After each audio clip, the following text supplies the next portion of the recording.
The rain poured relentlessly, soaking Arev's clothes, but he didn't move. He stood frozen in the middle of the street, watching Mira walk away, her silhouette fading into the misty distance. The sound of her retreating footsteps was louder than the thunder rumbling above.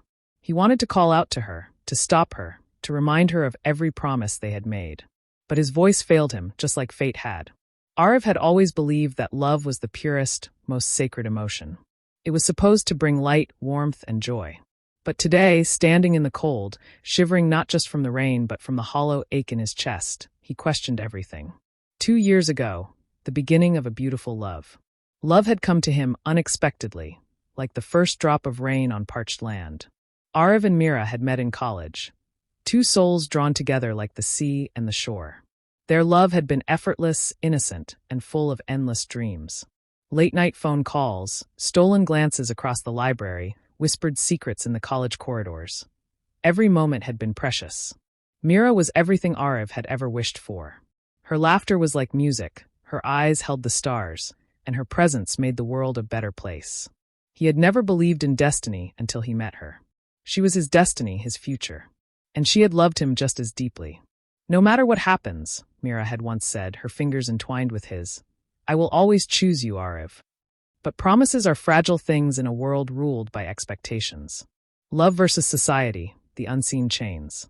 When Mira's family discovered their love, everything changed. "You don't understand," her father had said, his voice cold as steel. "Love is not enough. You must think about your future, about our family's reputation." Her mother wept, pleading with Mira to forget Arev. "You belong to a different world," she said. "Your marriage has already been arranged. You cannot shame us." Arev had fought. Mira had cried. They had sworn never to part. But society's invisible chains were stronger than the love they had nurtured. The pressure was unbearable, and Mira, torn between love and duty, had made the hardest decision of her life. "I have no choice," she had whispered, her voice trembling. "Please understand, Arev. I can't hurt them. I can't be selfish." Arev had begged her to run away, to defy the world, to choose happiness over tradition. But Mira, with tears in her eyes and love in her heart, had walked away. And now, as Arev stood in the storm, his world felt empty. Is love a sin? He clenched his fists, his nails digging into his palms. He had loved with all his heart, with every breath, with every dream.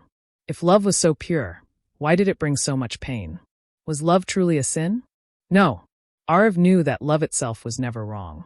It was the world that made it impossible, that built walls where there should have been bridges. The rain continued to fall, washing away his tears, but not the love he carried in his heart. Mira may have walked away, but their love would never fade. It would live in the silent corners of his soul, in the memories of laughter, in the whispers of the wind, in the unspoken words between them. Because true love never really dies. It just waits. And maybe, just maybe, in another lifetime, in another world, Mira would choose him, and they would finally get the love they deserved.